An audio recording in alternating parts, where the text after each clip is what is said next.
In today, here's the Super Bowl week. We're not there. People ask me, how come you're not out there? It's obviously COVID. I guess CBS has the game. From what I've seen on social media, CBS people are there, some of the stuff.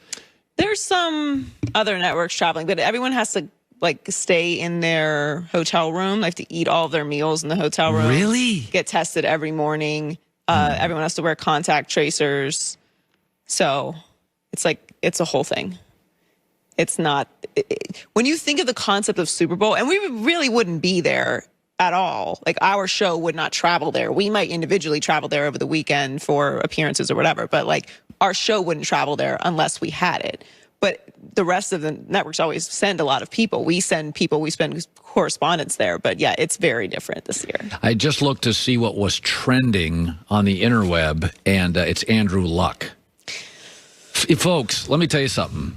If Andrew Luck comes back to the Colts, this is the best offensive line in football, one of the best general managers in football. It starts to look like the Chiefs. It was a very strong statement from Jim Irsay. It's a top 5 or remember, Phillip Rivers with that offensive line had like a 97 passer rating. Phillip Rivers did.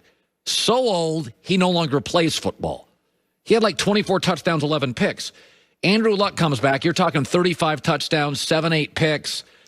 You've got to wonder if Andrew Luck is watching this year with Phillip Rivers thinking, this guy's been playing forever, and he is not getting injured. He's got time to throw. Listen, Andrew Luck pieces. Can move. Think about this. The Colts go into Buffalo, and I don't have it in front of me, but I think they had 9 offensive possessions. I think they got into Bills territory in all 9. They just in the red zone. Phillip, you got to have, it helps in the red zone to either have really tall targets like Mike Evans and Gronk, or to be able to move like a Mahomes or a Lamar. It just helps to move. So Phillip didn't really have either. And so the Colts settled for field goals. And that's why Buffalo wins, because Josh Allen can move a little. Remember, they had that big play, ran around, he threw to Knox in the end zone. This is a huge story. And ask yourself, and this is nothing against Andrew Luck, but he physically had a lacerated kidney. I don't even know what that means. Sounds horrific. Okay. So Deshaun Watson had something so bad one time because the Texans' weak offensive line, he had to take a bus to a game. They said he couldn't fly to a game. It was a lung issue or something. Lung issue. And that's what we're dealing with. So the Texans and the Colts, similarly, bad offensive lines. It's an unbelievable story here if Andrew Luck comes back. Steve Smith, senior NFL Network analyst, 16 years in the NFL, gets Hall of Fame votes, 5-time Pro Bowler, is joining us now live, 5 playoff appearances in his career. So I just read a story, Steve, where Tom Brady hasn't seen his family in 6 days. He won't see him for another 6 days, and that's with a 22,000 square foot house. He needed more space. You were a very committed player. How are you ever shocked by Brady's commitment and focus? No, I don't think it's Brady's commitment or focus, but it's protocol, and it's a lot of unforeseen, unexpected issues, and so they just got to kind of do things the best way they can. You see 2 Chiefs players have possibly tested positive or false positive or contact tracing because they were getting a haircut. So you just kind of understand that just to get through this game, you want to get through this game and play, not be able to experience that because of a small error, which can cost you something huge right now, because I don't know who is the backup quarterback for the Tampa Bay Buccaneers. And we don't want to find out who the backup quarterback for the Tampa Bay Buccaneers is in the Super Bowl. Yeah. So Pro Football Focus says of the top 5 players, Kansas City's got 4 of them. By about the 6th to the 15th best player, it's all Buccaneers. Would you rather go into a game with more high-end players, a handful, or with more really good B-plus players? That's a great question, but I also think that's a loaded question, because how are we saying that some of the players on the Tampa Bay Buccaneers are B players?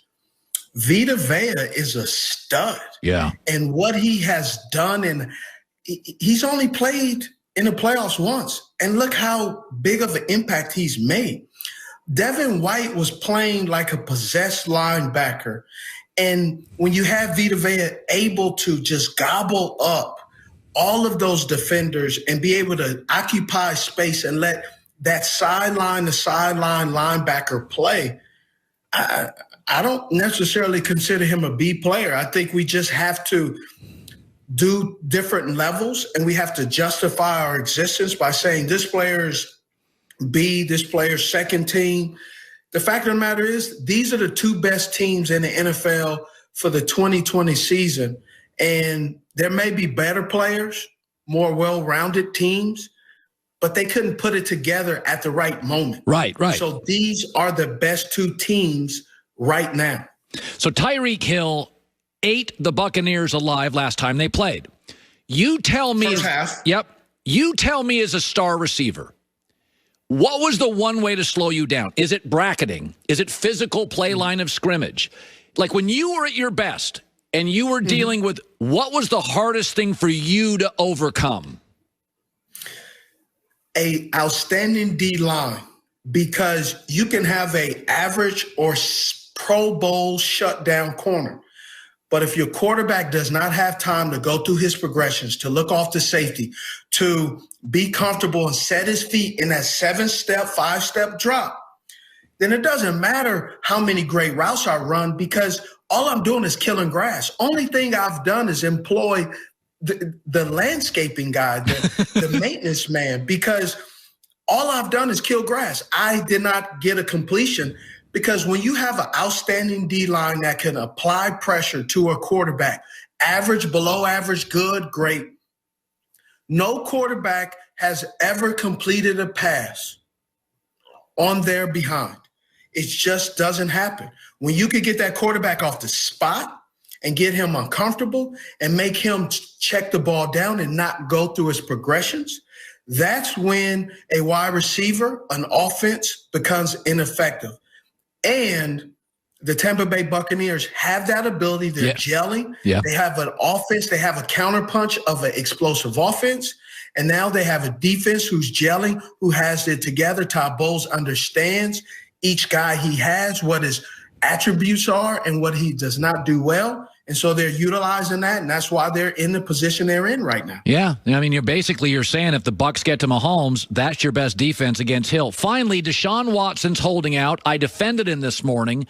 Did you ever hold out? Are you comfortable with him holding out? Well, I'm comfortable whatever he's comfortable with, but there's also somewhere lies what Deshaun feels, somewhere lies where the Houston Texans feel, and somewhere in the middle lies the truth. And Deshaun Watson feels the way he feels. I haven't spoken to him, and I will not reach out to him, because I think this is his situation. And I think too many people are talking about what they think or who they have talked to. But ultimately, Deshaun Watson was given an opportunity by the Houston Texans to be part of a process in which he believes, and I haven't spoken to him, so I'm just going off what the hearsay, he believes he has not been fully involved with the process in which it was presented to him.